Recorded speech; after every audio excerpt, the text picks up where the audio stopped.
Hello everyone and welcome to my Soap Twist 24 channel. I hope everyone is having a wonderful day. Before we begin, please hit the subscribe button and give this video a thumbs up. He had proposed to Taylor Hayes, his first love, the woman who had given him Steffi and Thomas, and the doctor who had restored his heart more than he could remember. Their engagement felt like a return to stability, an opportunity to finally rebuild the family unit he had fractured so many times with his on-and-off passion with Brooke Logan.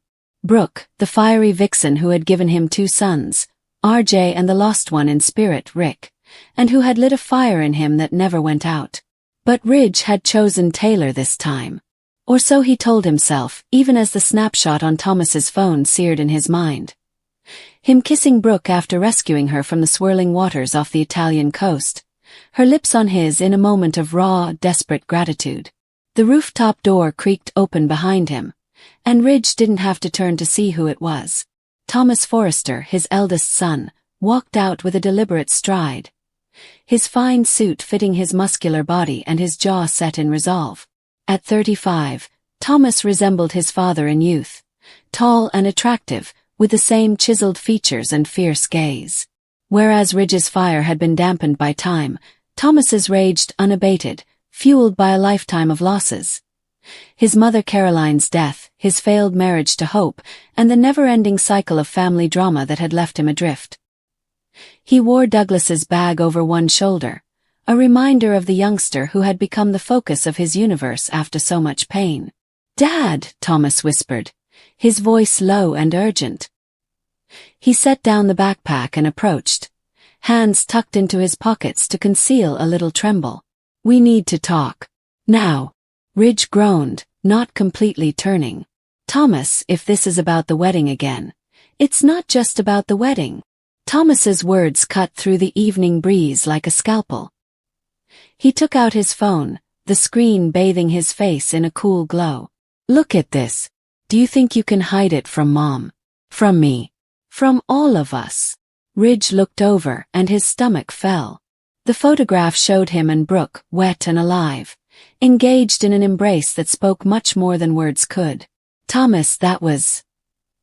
It was a moment. Brooke was drowning and I saved her. It didn't mean... It means everything," Thomas said, pocketing the phone. He took a few steps and ran his fingers through his hair. "You're engaged to Mom, Dad. Engaged. After all the hell Brooke has put our family through. The lies, the manipulations, the way she's always pulled you away from us. And now this. You're still letting her in." Ridge finally addressed his son. His look a mix of paternal concern and defensiveness. "Son, you don't understand. Brooke and we've been through too much. But I love your mother. I'm committed to her. Plus, to you and Steffi and the grandkids."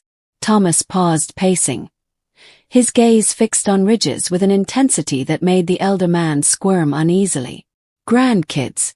Yeah, about that." He gulped hard, the words lodged in his throat like shards of glass. The rooftop appeared to close in on them, the distant buzz of traffic dying away into a tense silence. Thomas had carried this secret for years, a burden greater than any design flaw or broken engagement. It began in New York when Caroline was still alive, with medications and booze leading to a night of blurred boundaries. Ridge was aware she was pregnant and had even attempted to claim Douglas as his own in the beginning, before the vasectomy reality was revealed. But what if? What if the truth is a lie? "Dad," Thomas repeated, his voice cracking for the first time. He moved closer, close enough for Ridge to see the sheen of unshed tears in his eyes. "There's something I have to tell you. Something I've known for a long time but I didn't want to append everything. But after seeing that photo, after knowing you're still torn between Mom and Brooke, I can't keep it inside anymore. It's eating me alive." Ridge's brow furrowed. A sense of unease crossed facial bones. "What is it, Thomas? You've been acting strange since you got back from Paris with Douglas. Is it about your breakup with Paris? Or Hope? Talk to me." Thomas shook his head, a bitter laugh escaping him. "It's bigger than that. Bigger than everything." He stopped, taking a long breath as if bracing himself for a plunge into freezing waters. The wind rose up, rustling the leaves in the garden, and Thomas appeared young and vulnerable, like the youngster who had lost his mother too soon and had clung to Ridge as an anchor in a sea of chaos. "Douglas. He's not just my son. He's yours." The words hung in the air, thick and impossible. Ridge blinked, his mind spinning as if struck. "What? Thomas, that's not possible. Caroline and I. The vasectomy. We went through this. Doctors confirmed it. Douglas is yours biologically. You were there when we did the tests." Thomas's face contorted in misery, his hands curling into fists. "I thought so too. For years I believed it. Caroline told me it was mine that night in New York. She was messed up, Dad. Pills from Pam, too much wine. She accused me of taking advantage, but it happened. And then she was pregnant, and you tried to reverse the vasectomy, but it failed. Or so everyone said." Ridge reached out, grasping Thomas's arm. "Son, why are you bringing this up now? It's ancient history. Douglas calls me Grandpa. He's family no matter what." "No." Thomas backed away, his voice breaking into a sob. Tears streamed down his cheeks uncontrollably as the barrier he'd erected around this secret finally collapsed. "It's not history. It's the truth. I found out 6 months after Douglas was born. Caroline. She confessed it to me on her deathbed. She had done a secret DNA test because she suspected the vasectomy. It wasn't as effective as they thought, or maybe it reversed on its own. But Douglas is your biological son, Dad. Your grandson. Well, your son. My brother." Ridge stumbled backwards. The railing caught him as his legs looked like they'd collapse. The environment shifted, the colors blending together in a blur. "Impossible," he mumbled, but even as he said it, memories flooded back. Caroline's distant glance during her pregnancy, the way she looked at him with shame and need, the intimate discussions they'd had that Thomas was unaware of. "Why didn't she tell me? Why keep it from everyone?" Thomas asked, wiping his face and shaking his shoulders. "She was protecting you. Protecting the family. You were with Brooke then, or trying to be. Caroline didn't want to blow up your life. She loved you, Dad. More than she ever loved me. And she made me promise to keep it quiet. For Douglas's sake. So he could have a stable home with me as his father. But I've carried this alone, watching you treat him like a grandson while knowing he's your blood. Your son." The revelation hit me like a thunderclap. He recalled Douglas, the bright-eyed youngster with the irresistible grin, his doodles that resembled Ridge's own brilliance, and the way he had always gravitated toward his grandpa with an unfathomable bond. All those family vacations, bedtime stories, and triumphant performances in school plays. If this were correct, God, if it were real, everything would be a lie. His family tree, which was gnarled and convoluted, was now completely uprooted. "Thomas," Ridge murmured, his voice raspy. "Why now? Why tell me this when I'm trying to make things right with your mother?" "Because I can't let you marry her under false pretenses," Thomas yelled, his sorrow pouring forth like a flood. "You've been torn between Mom and Brooke forever. This photo? It's just the latest proof. But if you knew the truth about Douglas, maybe you'd see how deep these secrets run. How we've all been living a half-life. Douglas deserves to know his real father. And you deserve to know your son." Ridge collapsed on a bench next to him, his head between hands. The anguish welled up inside him, a deep, painful regret for the years lost and the deceptions piled on top of each other.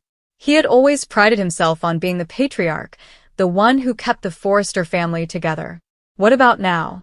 He was adrift, unmoored by a reality that changed everything. Tears burned his eyes as he imagined Douglas's face, so innocent and full of possibility. "My son," he said softly, the words strange and painful. All this time, Thomas knelt before him, resting a hand on his knee, his sadness mirroring that of his father. "I didn't want to hurt you, Dad. I love you. But keeping it in, it's destroyed me. The loneliness, the what-ifs. Paris left because she saw how broken I was, how this secret poisoned everything. And now, with you and Mom planning a wedding, I couldn't let it fester anymore. The two men sat there as dusk deepened into night, the city lights twinkling like distant stars, mocking their isolation. Ridge glanced at Thomas and saw not just a son, but also a reflection of his own flaws, impulsiveness, enthusiasm that bordered on obsession. "What should we do now?" Ridge inquired, his voice barely above a whisper. Thomas shook his head, new tears flowing. "We tell the truth. To Mom, to Steffi, to Douglas. But it has to start with you facing Brooke, ending whatever pull she still has on you. For all of us."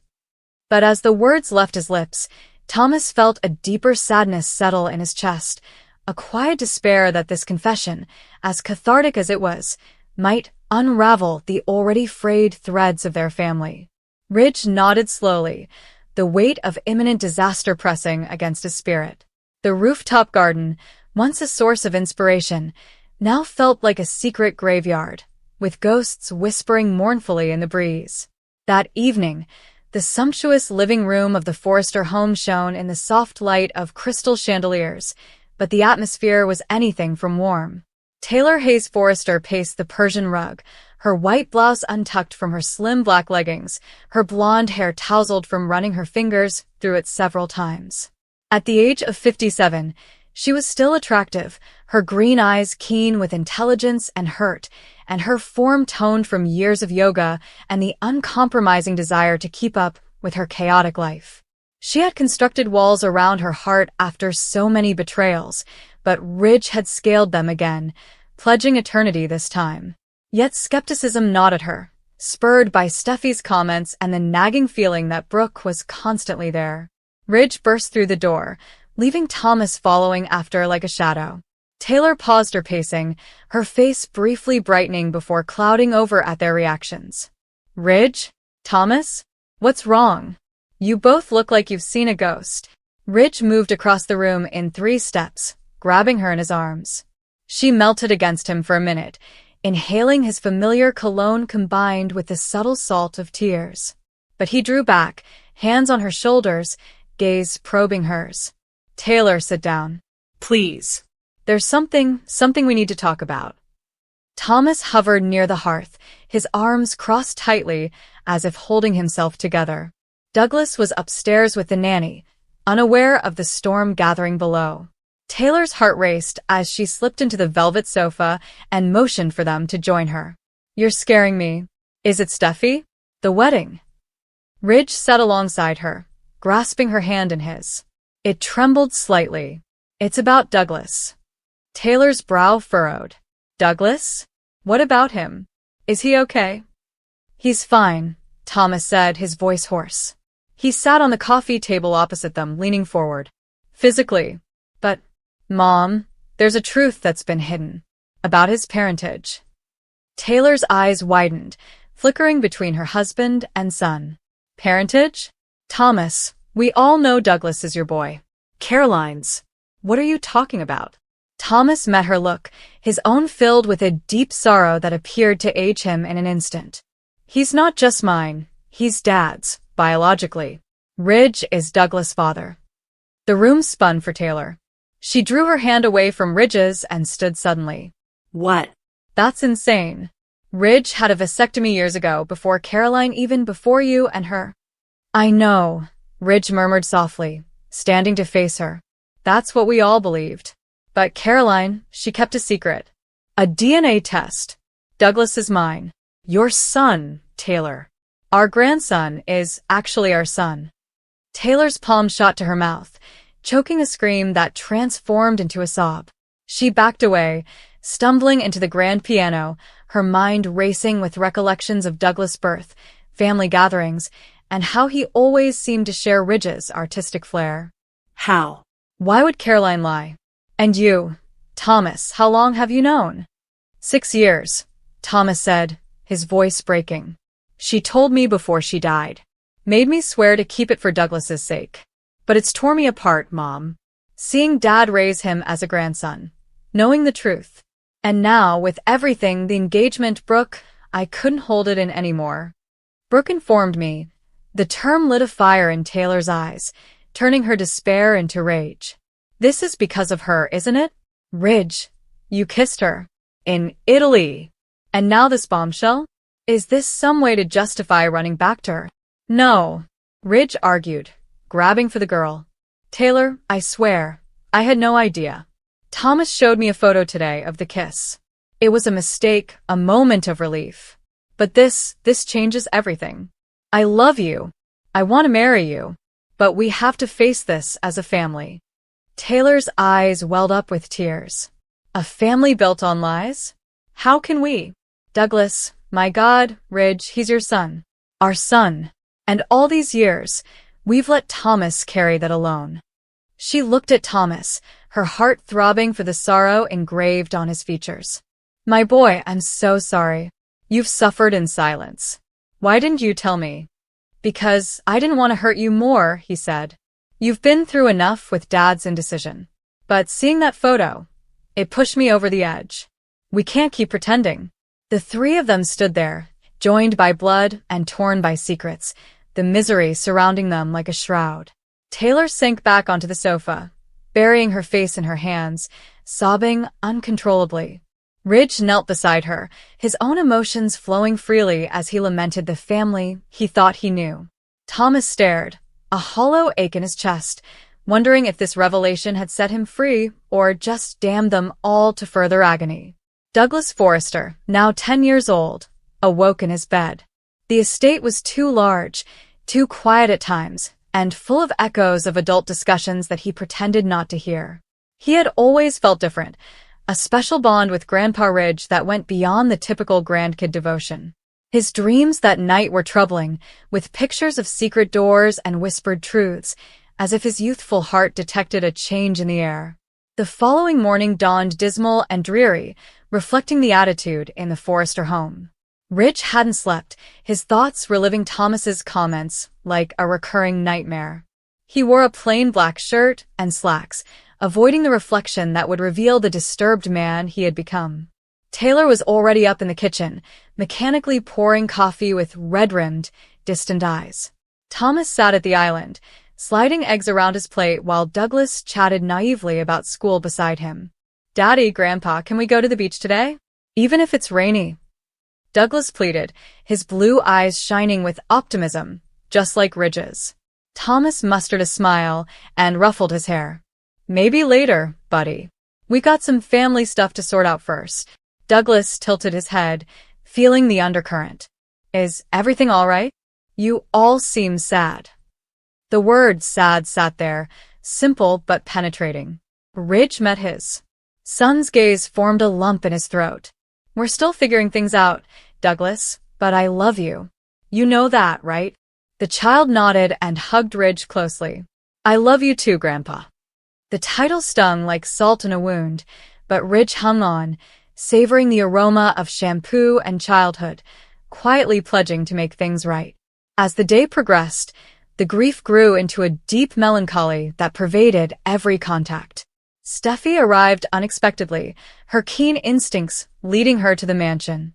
At 36, she was the family's formidable guardian, with her long dark hair cascading over her shoulders and her powerful presence. What's going on? She asked, taking in the quiet mood. Thomas called me last night, cryptic as hell. Spill. They gathered in the study, the walls adorned with Forrester designs that now appeared as mocking testaments to legacy. Ridge took a breath and recounted the confession with Thomas's support. Steffi's face paled, then blazed with rage. Douglas? Dad's son? This is insane. How could Caroline do that? And you, Thomas, keeping it from us? I was scared, Thomas said, his voice tight. Scared of losing him. Scared of what it would do to all of you. Steffi paced, her heels clicking forcefully. And now, with the wedding? Mom, are you okay? Taylor, seated by the window, gazed out at the rain-soaked garden. Okay? No. But I'm here. For all of us. But inside, a dark and unyielding despair rose, the awareness that her idyllic family had always been a flimsy mirage. The days faded into a haze of sad chats and hushed admissions. Ridge went to Brooke not for passion, but for closure. He revealed everything in her luxurious living area, which overlooks the Pacific. Brooke, the truth about Douglas, it's changed everything. I can't be with you. Not anymore. Taylor and the kids, they need me whole. Brooke's famous bedroom eyes welled up with tears. Ridge, we've fought for this love for decades. Don't let some old secret. It's not old, he interrupted gently. It's my son, and it reminds me how much I've hurt everyone chasing us. He left her there, sobbing, the sadness of their never-ending cycle finally tearing him free. Back home, the family gathered for a special supper, with Douglas at the center.